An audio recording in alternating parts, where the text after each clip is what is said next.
Hello everyone, welcome back to the channel, back for the next episode of Vikings Valhalla Season 2. This is episode 2, of course. Let's dive straight into the review. Subscribe and like as always, spoilers ahead, and enjoy the video. So, episode 1 set the bar of what the season was going to be, the tone, the level, the intensity, the masterful, peaceful writing that I think this is. Um, and yeah, you've got Olaf who's on his journey now. He obviously returns after failing to kill Harold and defeat all that defeat his past from season 1. He is now training the king to be a bloodthirsty killer, killing the pagan. They call them pagans, people who don't believe or the out. I can't. Basically, they killed an innocent person because they're arseholes. And he's teaching his kid the wrong ways whilst his dad and grandfather are away. And we know Olaf is going to be a very influential character.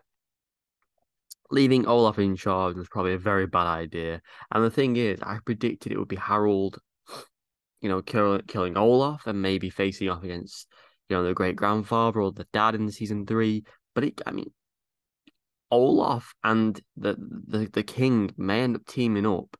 He's manipulating the queen in this season. He's referred to as a dog, but also in the loyal sense of a dog and how they were having food at the end. You could see Olaf's a very, very manipulative character. He's fantastic at what he does. I love the journey he's on, and I love how he's going to weave his way into being so dominant. He'll feel like the king, yeah, because he'll be the mentor. He's going to be the mentor to the king because he's such a young character, and it's going to be so fun to see Olaf on this journey. Seeing, and that was basically what the story of was in London this episode. You also have not in London. That was in all these names. In the Norwegian country Kattegat, that's it. And going to London. London was a very it was a short, segment of what we got in London, a few segments of, there was this prisoner, he attempted to poison the queen and obviously ended up being tortured in a very horrible way. His nose bones are being ripped out. I think one of his eyes was ripped out. And then by the end of the episode, whoever this mysterious group is or person is, the prisoner was killed. All the guards were slaughtered, and they're none the wiser. They have no idea. Prisoner was killed, so you'd be thinking, oh, is it someone that works for the prison? Is it another third party group? I'm very intrigued to see who is involved in this, and I like how they're making the London story relevant, intriguing. They're getting someone involved. Otherwise, it'd just be stagnant and it would just be there. But I am excited to see who they're dealing with and the threat level they're dealing with. Is it someone from like Norway, or is it just someone from another London group or tribe that wants to take out the Queen?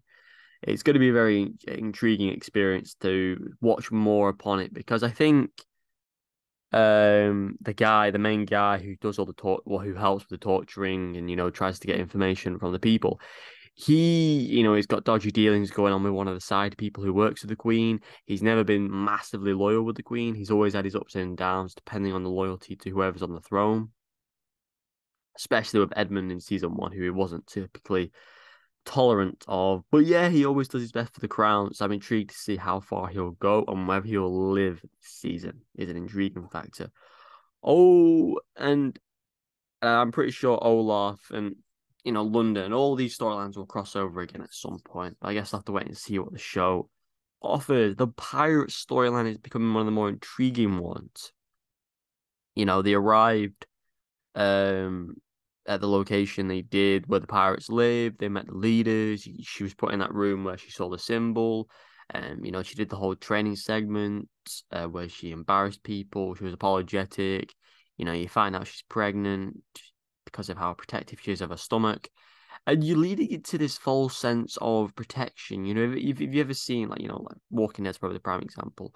You go into a community and you think you're safe, but then as the episode progresses on, the two people you think you trust the most, the young lad and the leader, they're in charge of the weapons being taken away from the refugees. They're being given these warm blankets and food and then taken into the forest. Yes, we saw them at the end, at the ceremony for Freydis, who's been treated like as a ruler, a queen, a goddess.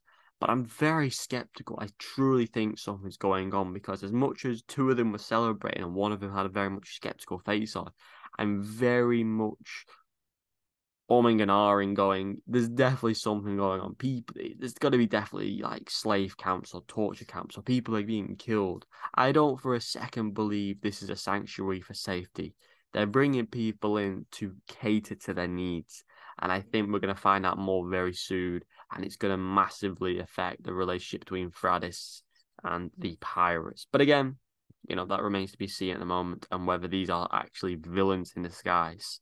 And the final segment of the episode was all to do with Harold and life, a storyline that's very intriguing, trying to get the support of his uncle, which he ultimately ends up getting the support of someone who works with his uncle to go and sail to this emperor or whatever it may be. I can't really. His accent was a bit strong for me. But yeah, the episode for them was really intriguing. They obviously arrived, they were eating, they were fed, they got into multiple fights, tried to put bets on. Life ended up saving Harold's life. They're very much at friction because Harold's got this vision of him becoming King of Norway. Life is blanking out at moments. He is hallucinating over Liv, who he lost in the mid to late parts of season 1, and he still can't get over it. He was high on the drugs in this episode. She wanted him to commit suicide. Slash just disgusted, which obviously led to him being struck by lightning. So could this affect Life's durability going forward? How does Harold and Life form their relationship again because they seem so distant at the moment? Are we going to get 3 characters on 3 separate journeys? Will Life wake up and go, I'm going to go with Harold, I'm going to give him the support I need on this Emperor journey? It's very intriguing because Harold is carrying this show. He is the core character, but Life's the best fighter. Freydis, however you pronounce her name, she's on this journey of discovery and understanding of what her purpose is and why people are such believers in her. Olaf is on this redemption storyline to become a ruler, to become a leader, to become dominant, to become the main source of power. And I think the London storyline, even though it's the weakest, there's definitely some secrecy going on there that's intriguing me and pulling me into that storyline. So all the storylines are continuing in a way that's very intriguing, very enjoyable, and very much easy to watch. I think the actors just sell it, from villains to good guys, to the side cast, to the connections, to the relations, to the dialogue, to the cameras, to the visuals, to the sets. Everything these episodes do, it's always toned up. When they got to the ice segment of the episode, the snow place where Harold and Life are, it was so cool. I love how they had visuals were how cold they were because of how long they've been traveling for. Little things like that separate these shows from other shows. And I think so far, 2 episodes in, it's been a solid show and it's only going to get better. And I can't wait to see more fight scenes, betrayals, plot twists, and so much more. Will Harold and Life become closer yet? What is Freydis' purpose in this show? And who are the secret assassins in the London storyline? Stick around for more. Episode 3 will be coming very soon. Check out episode 1. Hope you're enjoying the series, and I'll see you next one. Goodbye.